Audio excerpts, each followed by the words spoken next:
I want to speak to the people of Mizoram about building a marvelous Mizoram. देश के हुजूरे आलम दिल्ली के राजमहल में बैठकर कहा है कि मिजोरम को अद्भुत बना देंगे, जैसे कि मणिपुर को बनाए हैं, क्योंकि यही वादा उन्होंने मणिपुर के लोगों के साथ भी किया था। बस एक मौका दे दो, हम आपके सूबे को अद्भुत बना देंगे, मार्वलस। और उन्होंने उसे कर भी दिखाया। डबल इंजन की सरकार ने मणिपुर के डबल सर्वनाश के बाद पेश है मिजोरम के अद्भुत बनाने का अभियान। You are like my family members. इस देश को फैमिली से कोई लेना देना नहीं है, तभी तो मणिपुर में डबल इंजन की सरकार में हजारों फैमिली को उजड़ते देखकर भी आप खिलखिलाते रहते हैं, हंसते रहते हैं, भाषण झाड़ते रहते हैं। मुझे खुद 60 बार नॉर्थ ईस्ट में आने का सौभाग्य मिला, मगर आपका सौभाग्य जनता का दुर्भाग्य बन गया।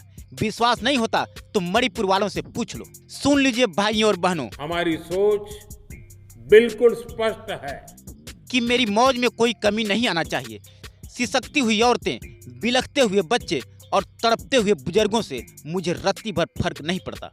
और ये मेरे लिए क्या है आप जानते हैं कि मैं खुद बताऊं। Nature and culture. बिल्कुल ठीक, ध्यान से सुनिएगा और सुनिएगा ही नहीं, लिख लीजिएगा।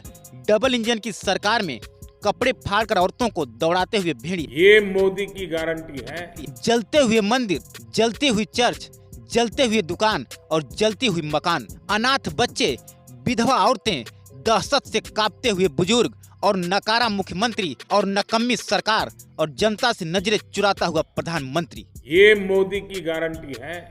हथियार थामे नौजवान, एक दूसरे के खून के प्यासे लोग, जिंदगी की भीख मांग रहे निहत्थे लोग, दरिंदों के आगे बख्श देने की गुहार लगाती छोटी छोटी बच्चियां और जीते जी लाशों में तब्दील हो चुके हजारों माँ बाप। ये मोदी की गारंटी है। और कितनी गारंटी चाहिए? 56 इंची सीनाधारी और क्या क्या करे। आपको पता ही होगा मणिपुर में भयानक ठंड पड़ने लगी है, लेकिन शिविरों में रह रहे हजारों शरणार्थियों के पास गर्म कपड़े नहीं हैं।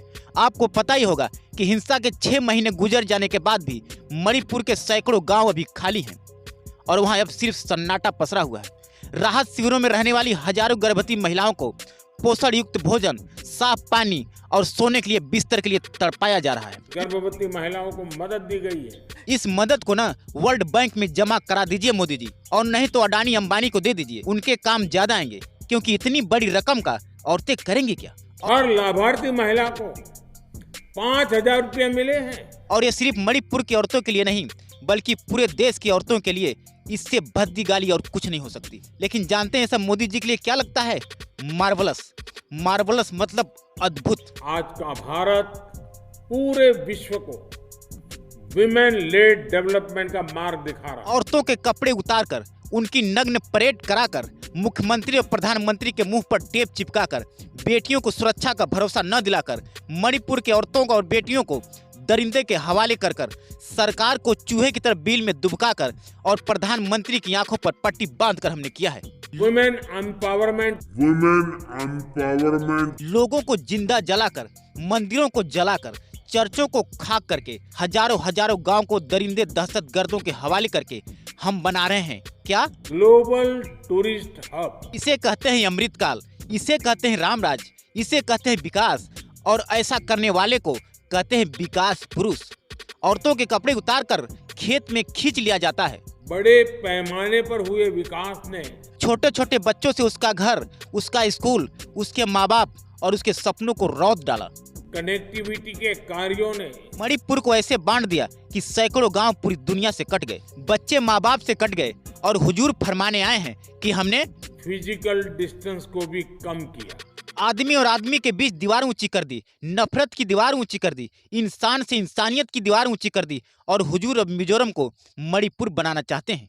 तो भाइयों और बहनों, मोदी जी जिस तरह मणिपुर को चमका दिए, वैसे ही अब मिजोरम को चमकाना चाहते हैं। बाकी आप खुद समझदार हैं। तो दोस्तों, आज के वीडियो में बस इतना ही, मगर अभी तक आप हमारे चैनल को सब्सक्राइब नहीं किए हैं तो प्लीज सब्सक्राइब कर लें।